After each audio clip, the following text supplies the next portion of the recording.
All right, welcome to MTG Friends. I'm Ryan, And I'm Zach. and this is day number 9. I think so. I, Eight, I think it. I nine, think it is. 9 of the spoilers. I think this is we're heading towards the end here, and Uh, yeah. yeah, We're not even heading towards the end. This is the end. This is the last day of the full sets. Spoilers. Tomorrow is the rest. We'll get the image gallery, and we'll get the commander spoilers. Tomorrow we also get a full list of the list, which is like a little bonus set of cards that show up only in the set boosters. right on, right on, right on. So the next episode after this will be a recap of everything we've seen. So Indeed. let's get started with this first All right. one, which I'm pretty stoked about. It's Agadim's Awakening X black black black sorcery. Return from your graveyard to the battlefield any number of target creature cards that each have a different converted mana cost X or less, and it's a modal card. Oh my god, this thing is insane. Yeah, I mean, This is the best of the modal cards by like a mile. oh yeah, by like yes, many miles.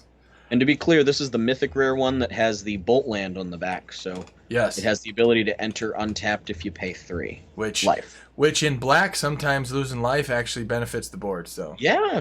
I mean, like, Villas is just going to be like, yeah, I'll play this card. yeah, any Yes, day, please. all day long, Play a man. land, draw 3 cards. Let's go. Yeah, I have nothing more to say about this card except for No, this thing is fantastic. Yeah.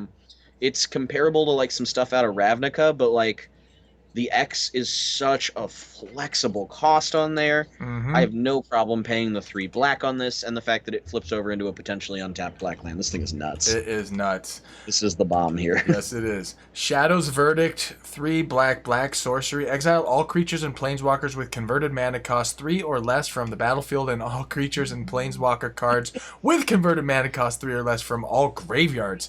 I just said, I put little notes in there that said, wow, sideboard for any reanimation, any weenie, any Loris of the Dream Den. I mean, This is like specifically, hey, Luris, yes. bye. Yeah, there's some hate. There's some hate in this card. Yeah. I mean, honestly, I think the only reason that this thing isn't, like, crazy strong is it's 5 mana. But, like, if you've survived against a Luris deck until then, you've earned it. Oh yes, And absolutely. it will literally shut down everything they ever will do in a Luris deck. This thing is insane. It sure will. Mm-hmm. All right, Oran Reef Ooze for a 3-drop in green creature Ooze. I'm always a fan of the Oozes. They always do fun things with +1/+1 counters. When Oran Reef I've Ooze, enjoyed them every time they show up. yep, enters the battlefield, put a 1/1 counter on target creature you control. Whenever Oran Reef Ooze attacks, put a 1/1 counter on each attacking creature with a 1/1 counter on it. It's a 2/2. Now in standard right now, one of the staple cards is the other Ooze that you Which, take. The one. unfortunately, Biogenic Ooze actually rotates with the surviving. Oh, it does. Yeah. Oh, that makes me sad. No, I just didn't want you to get too far into that thought. No, yeah. Thanks for reminding me. That's a Ravnica card. I have a sad emoji face now. Yep. Well, at least we get another Ooze. I don't think Yeah. this one's as cool as that, but hey, It's not making more oozes, it's just making more 1/1 counters. But yeah. black green in the set has a huge 1/1 counter theme going on, and this thing is just a crazy enabler for that. Yes, it is. Yeah, nothing more to say I mean, about it's, that one. it's nice too, because at base level it comes in as a 3/3 if it's the only creature you control, Uh-huh. And you can really put that counter wherever you need it. Yeah, so very good 3-drop. Yeah. Welder Retreat, 3/1 white. Landfall, whenever a land enters the battlefield under your control, choose one. Create a 2/2 white cat beast creature token. Put a 1/1 counter on each creature you control. Those creatures gain vigilance until end of turn. Boy, a +1/+1 counter on all your creatures. Can you Yeah. say white weenie? Yeah, this isn't even just white weenie, this is just white crazy. Yeah. This is ridiculous. Like, if you don't have creatures, great, your lands are now a 2/2 cat beast as well. Yeah. But when you do have creatures, every single land is making sure your creatures don't tap when they swing in, and is giving you a 1/1 counter to grow everything. This is absolutely a rare, and this is one of the best landfall abilities I've seen in a while. Yeah. The flexibility alone. Mm-hmm. And, Great card. And just to clarify, your lands don't become 2/2 white cat. Yeah. Yeah. It basically turns, you play a land and you get a 2/2. It's excellent. It's just an extra added bonus. So yeah, I'm very amazed with that card. I'm glad it's not a 3-drop, because I think if it was a 3-drop, that would be just crazy It's a broken. little too much, yeah. Yeah. But even at 4-drop, I'm more than happy to play this. I think this is actually great. This is the sort of thing that White Weenies doesn't mind being a 4-drop. Yeah. Because you play it, and now it has just turned every single one of your draws into heat. Yeah. Whether it's a creature or it's a land. Yeah, your board is already established by the time you drop this on turn 4. Absolutely. Grackma Skyclaveravager. I think I said that right. 1 Golgari colors, legendary creature, Hydra Horror. Oh, I just did an episode on Hydras, and I liked this one so much. It's like, oh, do I recut the episode? I don't know. I'll think about it. Grackma Skyclaveravager enters the battlefield with 3 1/1 counters on it, so that's great. Whenever another creature you control dies, if it had a 1/1 counter on it, put a 1/1 counter on Grackma, also great. When Grackma dies, create an XX black and green Hydra creature token where X is the number of 1/1 counters on Grackma. So it just does all sorts of craziness, man. Yeah, I think what's funniest about this too is when I first saw it, I went, Hydra Horror, that just looks like a Hydra. But I just added a little thing to our document here. This is the token for the Hydra that it spawns, and that is horrifying. Yeah, that is disgusting. That is visceral. Wow. It is spooky. It is gross. And this thing is just super strong. Yes. You basically play this. You play like a Golgari Aristocrats almost by putting 1/1 counters on things and then sacking them to grow Grackma even bigger and bigger and bigger. And then the real fun thing is you combine this with Ikoria's The Ozolith. Mm-hmm. So Grackma dies, and then all of the 1/1 counters that were on it go onto the Ozolith.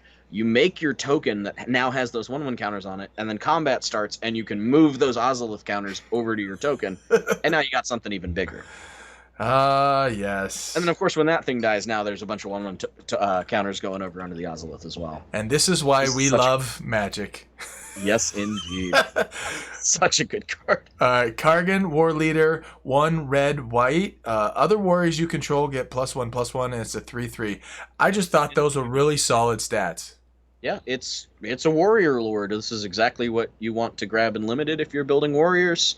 And if warriors become a thing in standard, obviously you're going to want to play 4 of these. Absolutely, it's a lord. So it's a good lord. It's a no-brainer for the warriors. Yeah, it's not quite as good as the vampire lord that we got back in Ixalan, which was a 2-drop for a 2/2 with that effect. And this doesn't really support like their equipment theme at all. No, it doesn't. Lord. If you're playing warriors, you're probably going to play the lord. But she's got equipment in the picture, so yeah. They made a mistake there. Yes, I think they did. All right, Ancient Green Warden, 4 green. Okay, so it is an expensive drop, but it is a 5/7 with reach, creature elemental. You may play lands from your graveyard. What? If a land entering the battlefield causes a triggered ability of a permanent you control to trigger, that ability triggers an additional time. Wow. Yeah. Imagine just combining this with the mythic green that we saw. What was it, Ishara? Yes. A couple days ago. Yeah. Where all your creatures are now lands as well. And every single landfall ability that you have that goes off happens twice. Yeah. This card, I can definitely see putting this in a commander deck. Yeah. And this is only the 3rd time ever that we've had cards that allow you to, without restriction or additional cost, to play lands from your graveyard. Yeah, that's super cool. What's the staple? Excited about with Okay. Oh, sorry. Go ahead. What's the staple artifact that lets you play from the graveyard? Crucible of Worlds. That's right. Yep. And then Ramanop Excavator is the one from Amonkhet that does that.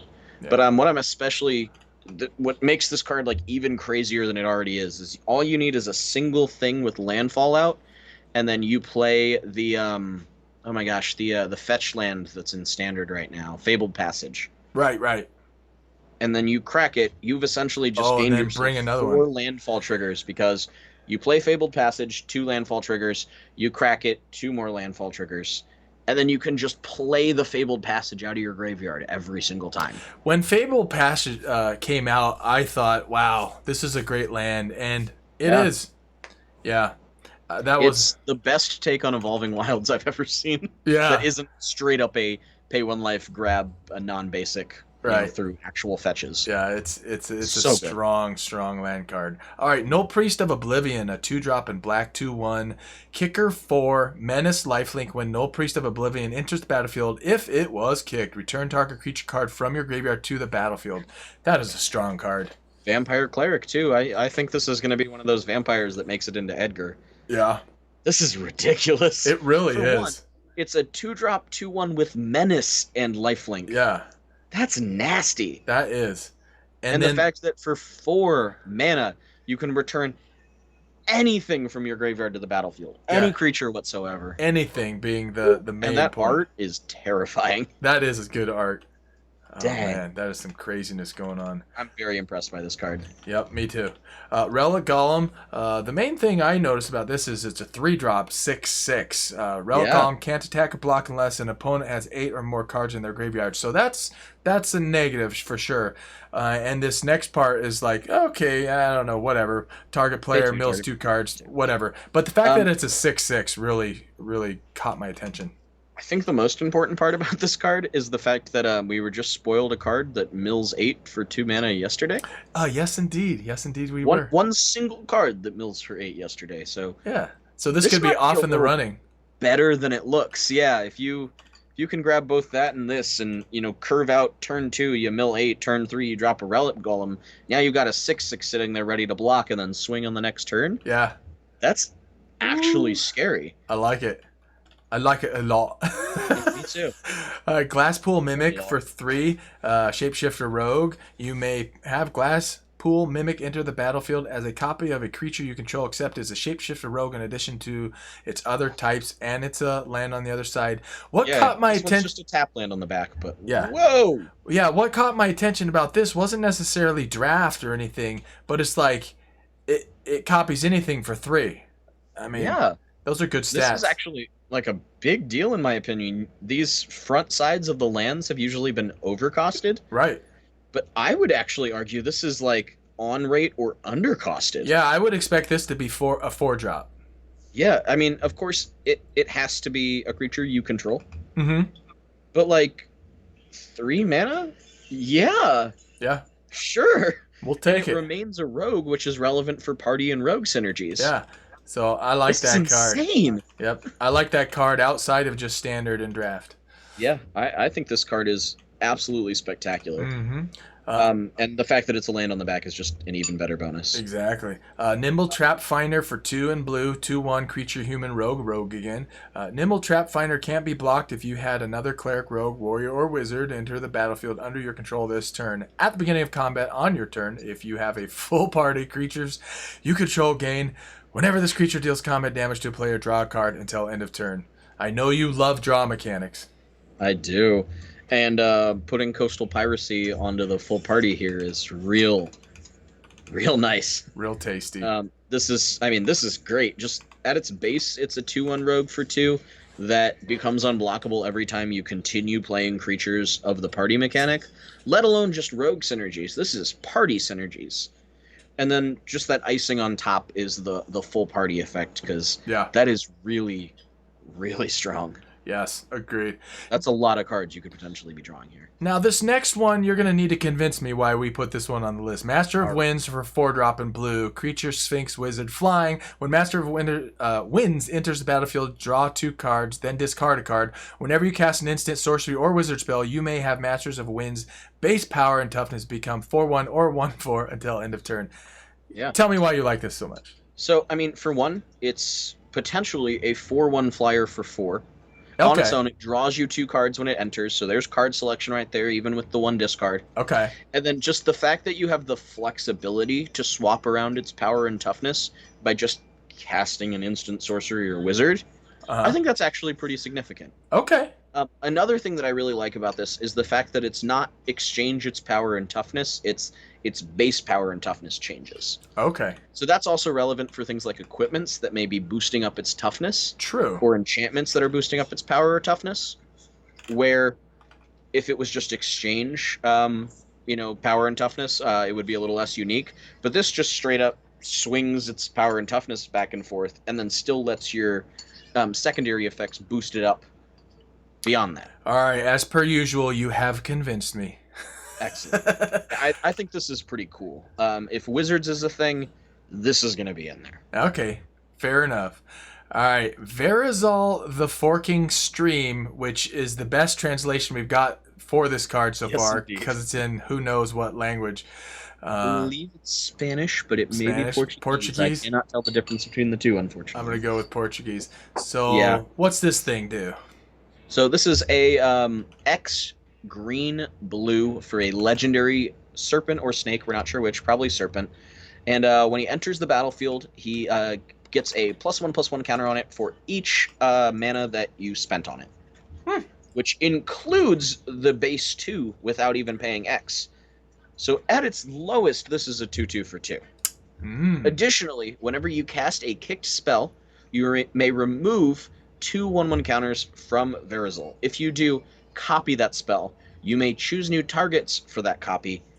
Oh yeah, and you can target permanent spells, and those spells become tokens.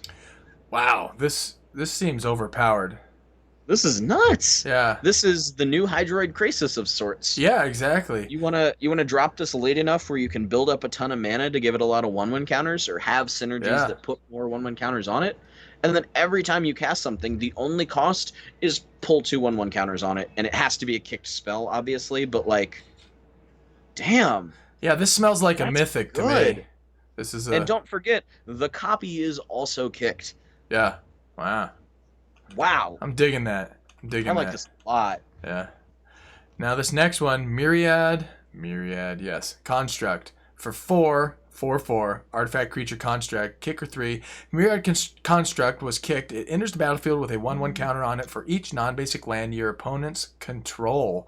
When Myriad construct becomes the target of a spell, sacrifice it and create a number of 1/1 colorless construct artifact creature tokens equal to its power. Whew. Yeah. Love this. 7 mana. It can be anywhere from a 4/4 to insane based on the number of non-basics your opponents are playing. Yes. And even without the kicker, it's a 4/4 for 4. And then when anyone targets it, let alone your opponent, when anyone, so at any point that you actually need it, Yeah. this thing gets sacked, and then you create a bunch of 1/1s. So that would be an What army is of important to blockers note here if you need it. because it is, when it becomes the target of a spell and not just opponents, you can't pump it before it gets sacrificed. Ah, yes. Yes. But that's okay, because you could have something that just is passively giving it extra power and toughness just on the board. Or, I mean, heck, you kick it for 7 and you get a ton of 1/1 counters on it. Just the fact that it dodges removal and then spreads itself out really wide is super cool to me. Yeah. And you can do that at any point, which is cool. Yeah. I mean, at the very least, this is a 4/4 that then, when it gets targeted, bam, you suddenly got 4 1/1s. What I also like about this is it has the capability to attack or block, and then if it would die in that combat, you can just target it with something, and then bam, suddenly you got a bunch of 1/1s. Yeah. Yes. That's super cool. It just has that ability to very rapidly go wide, and I think that's really strong. Useful. All right. Throne of Mackindy. Tap for colorless, 1 tap for charge counter, and tap to remove a charge counter, add 2 mana of any color for kicker spells. So obviously this is a land that supports kicker. Yeah, only kicker spells for the charge counter, but I mean, that's great. Yeah, I mean, there's enough kicker spells in this set that this would be useful. It's not like crazy powerful, but it does come down untapped, which is nice. But the fact that you do have to invest a mana in it to put that charge counter on it in the first place hurts a little bit. But at the same time, like if you're playing a kicker deck and you've got a turn off where you're not really playing something because you're saving up for a kicker, dropping just that 1 mana to put a charge counter on it and then getting 2 mana back for your kicker spells of any color is actually pretty nice. That's good fixing. Yes. So I think this is pretty cool for like a kicker type deck. Coolio. All right, Soaring Thought Thief to round off. This is my most hyped card. The spoilers. Blue-black, creature, human, rogue, flash flying. As long as an opponent has 8 or more cards in their graveyard, rogues you control get +1/+0. Whenever 1 or more rogue you control attacks, each opponent mills 2 cards. That's why you like this. 1/3. Yeah. This is nuts. Yeah, the flash alone makes this pretty powerful. A 2-drop flying flash. That mills. Serve as a sort of lord for all your rogues. And then it's not even a deals damage trigger. It's just an attack trigger on that mill. Oh my god. Yeah. What I love about the fact that it's an attack trigger rather than a damage trigger too is it has the potential to, you swing with 4 rogues, Right. you mill 2 more, and whoa, suddenly you've hit 8. Yeah, I think there's just enough mill cards in this set that you could draft a mill deck. Easily. Yeah. Blue black is rogues and rogues are mill. Yes. They are pushing rogues so hard, and I'm very here for it. Oh, This card good is to hear. Good to hear. fantastic. I'm really excited about this one. Well, that finishes off the list for today. Yes, is that correct? Yes, it does. Okay, because sometimes you like to throw in one right at the last second. I checked this time. Okay, so check out our recap episode we'll be doing here in the next 24, 48 hours. Yes, Be a indeed. friend of the gathering. Thanks for tuning in, and we'll check you next time.